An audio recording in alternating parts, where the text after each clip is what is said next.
Flashback to late 80s, early 90s. A little show a few of you might have heard of called Star Trek The Next Generation came out. And if you've seen this, you know there was a device called the holodeck, which is one of the most impractical devices I've ever heard of. The idea was as a deck full of holograms. You could have a meeting on a pirate ship if you wanted to, for whatever reason. Now, what we have today is not nearly as cool as that, but it's something somewhat similar in the same vein, and it's called virtual reality. Now, what is virtual reality? Well, according to Webster Dictionary, it is a virtual space that you can interact with and see and hear, essentially. So yeah, it's virtual. Now, according to TechCrunch, these are the numbers in 2016, 2017, which is already doubled in terms of how many people, and they are predicting the growth is just going to be exponential of how many have a VR headset in their home. I don't know if I believe that, but I find it interesting if that was the case. But there's been a big resurgence recently in virtual reality. I've been following it since that first happened back in 2012 when a device called the Oculus Rift, which was the first one of these headset devices, hit Kickstarter and got funded. But the point of my speech is I find this just so fascinating, what VR is, and I want to show you exactly what it is, what tech's used in it, how it works, and what you can even do with it. And yeah. So my first point is what tech is even used. So first you have a headset. This is the HTC Vive, which is one of the more high-end, but essentially the headset is your brain. It has a display, you can see stuff, and it tracks your head movements.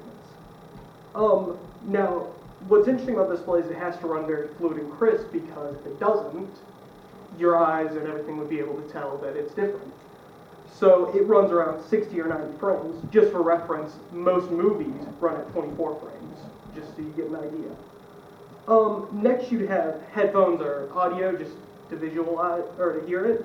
The main thing those would use is 360 sound, so you can just hear stuff.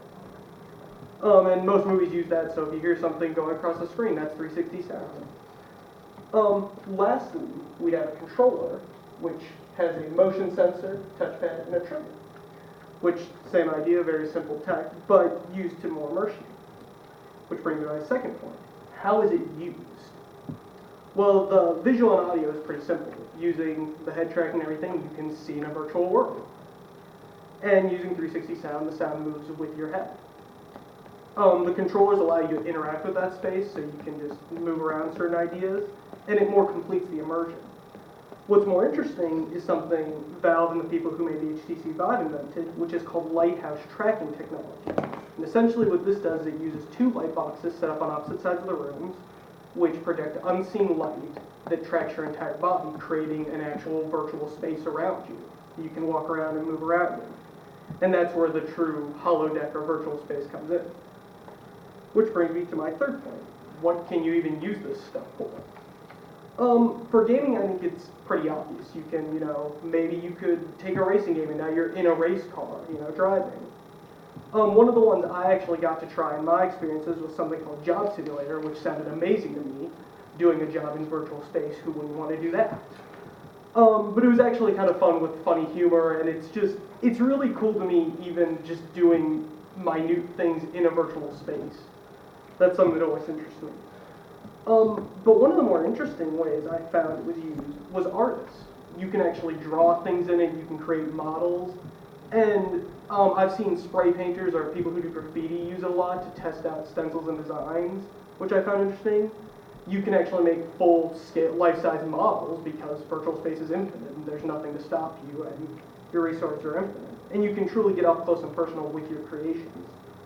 And the last one was telling stories. Palmer Luckey, who's the founder and inventor of the Oculus Rift, stated, if you could virtually look in a mirror and see yourself as a senior citizen or a handicapped person or belonging to a different race, that would help you form just an immediate empathy for others and those you see. And I think that's where virtual reality really interests me, is telling stories and putting you truly behind someone's eyes. I mean, imagine living out the day of a homeless person and seeing through their eyes what they see. Or even, if that's too serious and realistic, even imagine a new movie you saw, getting to see that world with your eyes, just in looking around that world. That's what truly interests me about VR, and just putting yourself in some other space that you may not be comfortable or used to. In conclusion, to recap, I showed you the various tech used in VR, how it's used, and just what you can do with it. And to conclude, I just find this tech so interesting and fascinating to me.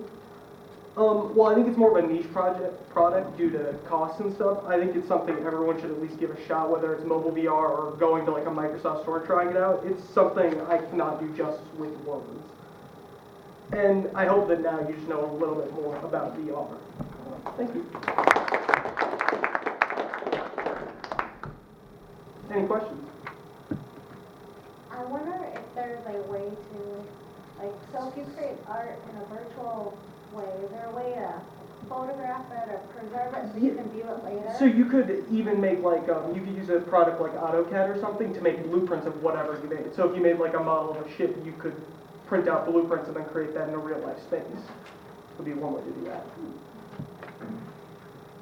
About how much is the actual cost to What I was told when I asked the Microsoft store was about $2,000 if you're starting from scratch, but the headset's about $600 and you need a very high-end PC. So it fiddles around, but I got around $1,500 to $1,000 just to start. Thank you.